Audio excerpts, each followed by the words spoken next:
तो नमस्कार, मैं हूं करण, अध्यक्ष राष्ट्र धारक दल। मित्रों, आज बहराइच जनपद में दयालपुर टोल प्लाजा का विरोध हमारे क्षेत्र के एमएलसी पदम सेन चौधरी जी ने भी कर दिया।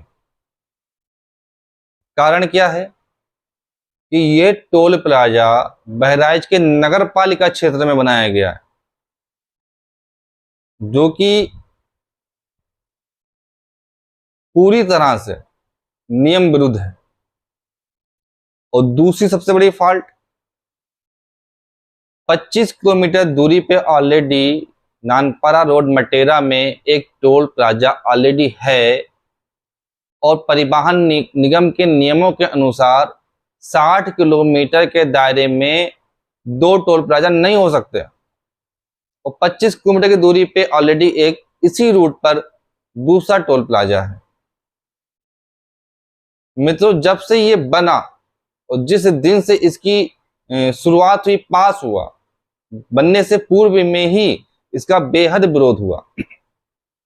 अनेक मीडिया ने, दैनिक जागरण समाचार पत्र ने इस मुद्दे को प्रमुखता से उठाया था आज से 5 साल पहले, जब ये पास हुआ था। उसी समय, बनने से पूर्व ही कम से कम उन्होंने 50 बार तो निकाला इस चीज को अपने अखबार में।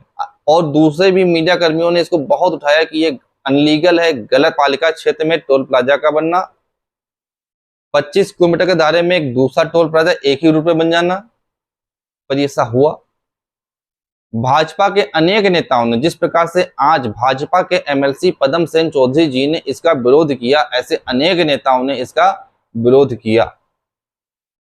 पर मिडिल क्लास को लूटने वाली ये लुटेरी सरकार, इसके कान में जू तक नहीं देंगे। ये लोग मिडिल क्लास को पूरी तरह से लूट रहे हैं, समाप्त कर रहे हैं, बर्बाद कर रहे हैं।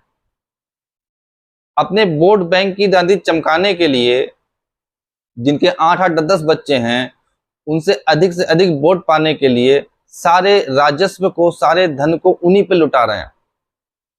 कम पड़ जाता है, विदेश से कर्जा ले लेते हैं। 10 लाख करोड़ का विदेशी कर्ज बढ़ते बढ़ते 225 लाख करोड़ के विदेशी कर्ज में तब्दील हो चुका है। मिडिल क्लास पे अनेकों प्रकार के टैक्स बढ़ा चढ़ा के लगाए जा रहे हैं। अनियमित तरीके से टोल प्लाजा खोले जा रहे हैं। इस प्रकार की लूट खसोट इस देश में मची हुई है।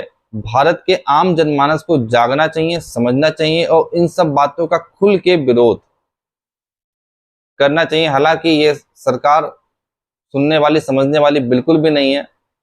ये बिल्कुल हट धर्मिता पे उतर आती है। जिस प्रकार से दयालपुर टोल प्लाजा के क्षेत्र में पिछले 5 सालों से उन्होंने जो हट धर्मिता दिखाई है, उसके लिए क्या ही कहा जाए। मित्रों, राष्ट्र धारक दल इसी प्रकार के क्रूर, अनैतिक, अनकॉन्स्टिट्यूशनल नियमों को समाप्त करने के लिए, देश में एक अच्छा माहौल बनाने के लिए, भारत को भारत बनाने के लिए, भारत में भ्रष्टाचार, लूटखोरी, नशाखोरी, जमाखोरी खत्म करने के लिए कार्यरत है, पर्यावरण को बचाने के लिए कार्यरत है, जनसंख्या नियंत्रण कानून लागू करवाने के लिए कार्यरत है। अतः आप सबसे निवेदन है कि राष्ट्र धारक दल को आप सभी अपना सपोर्ट, समर्थन प्रदान करें।